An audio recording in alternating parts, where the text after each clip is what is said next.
So right here on my backpack that I use for school, I've got this key.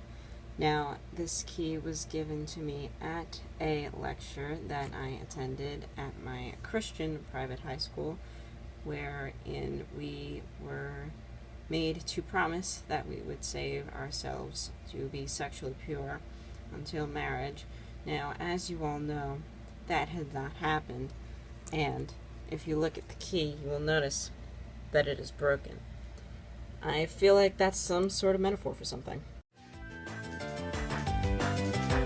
Hey guys, it's me, Mickey. As I stated before, I grew up in a Christian private high school. In fact, before going to college, I had only ever been in Christian schools. Now, that wasn't necessarily a bad thing. I mean, I did learn a lot from my time there about academics as well as spirituality, and I don't necessarily regret that I went, but I do have a bit of beef with the school for how certain topics were approached. You see, the thing about my school is that when it came to subjects such as drugs or sex or alcohol, they had a tendency to kind of brush these things off, sweep them under the rug, because they thought that if they never talked about these things with children, they would never go out and partake in them. Pardon my language, but I think we all know that that is a load of bullshit. When I went to school, we didn't have sex ed at all. What we had were the purity chapels, which meant that once a year they would take us and they would section us off by grade and by gender. So, they would take like the 9th grade girls and the 9th grade guys, split them up, 10th grade girls, 10th grade guys, split them up, so on and so forth. And what they would do is they would give us these talks about why it was important to remain sexually pure until marriage. Now, I don't necessarily have a problem with people who remain sexually pure until marriage. I mean, quite honestly, that's none of my business.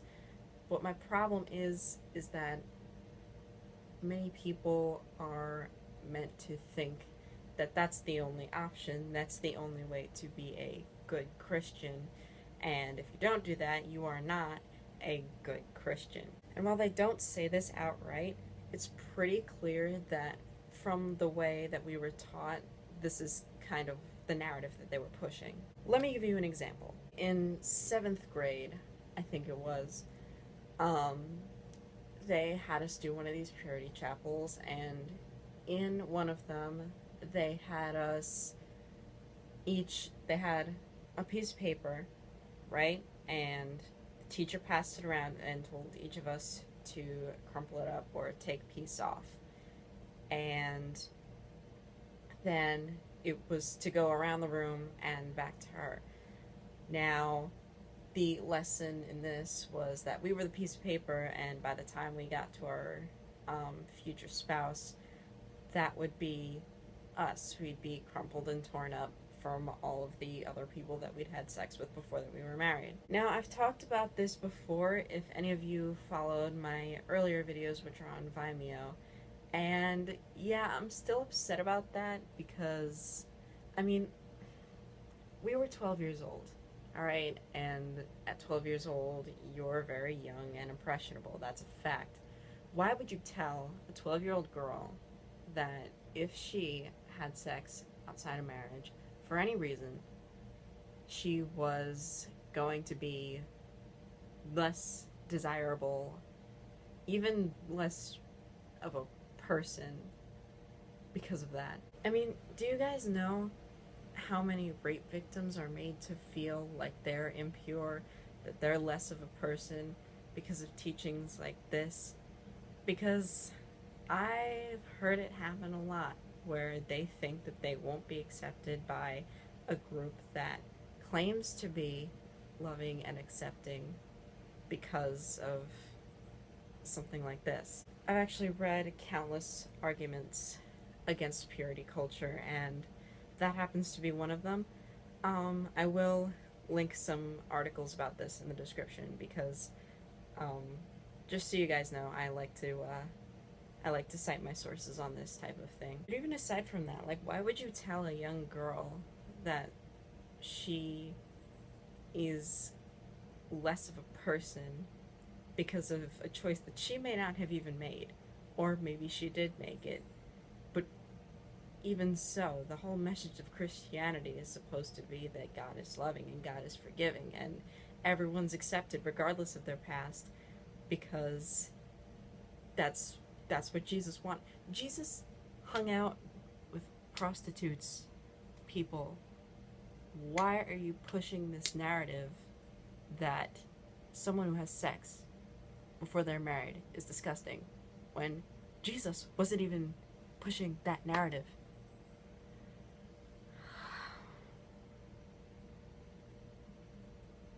I'm very passionate about this.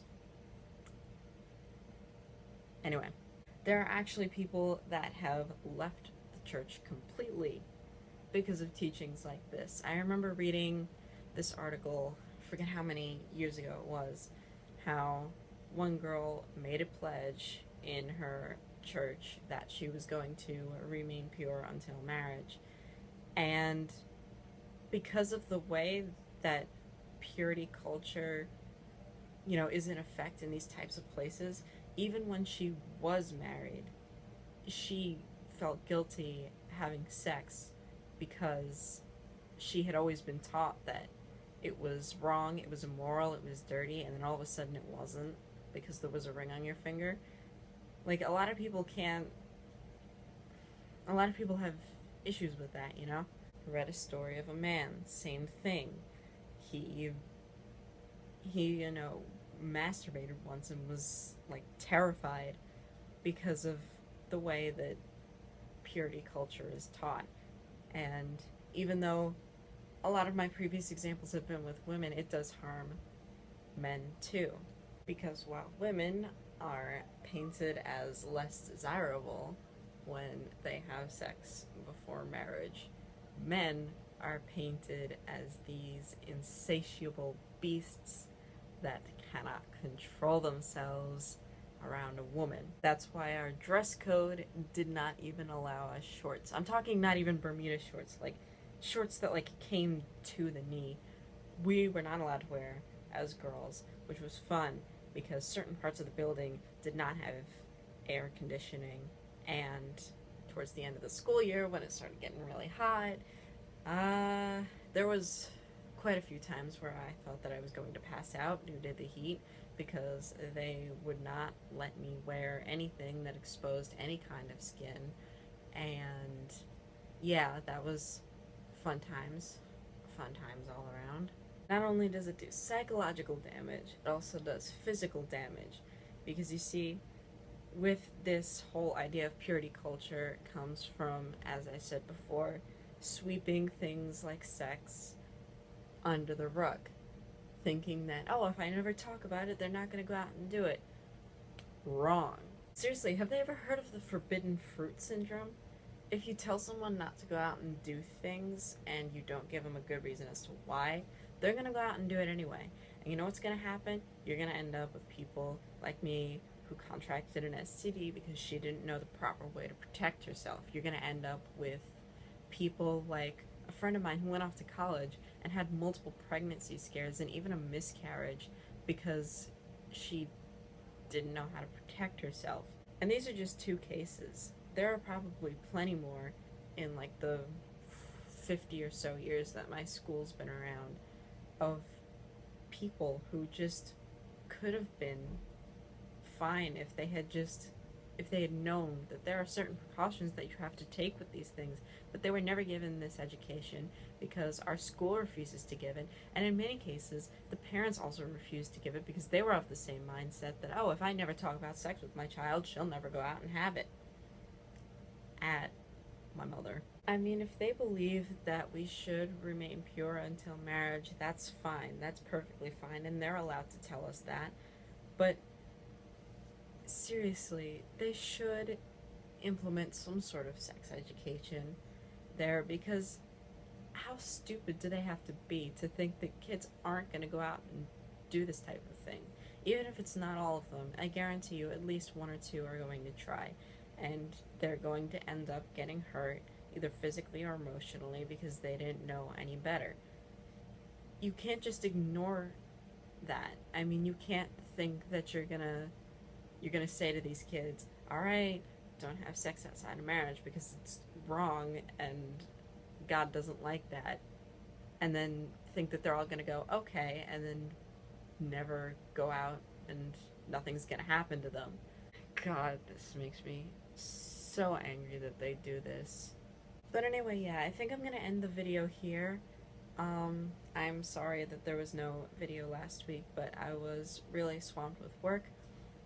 Um, but yeah, so I've got this one up, and hopefully I will see you next week. I will try to be consistent as possible with this.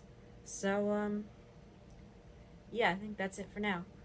Have a good week, and I will see you all later.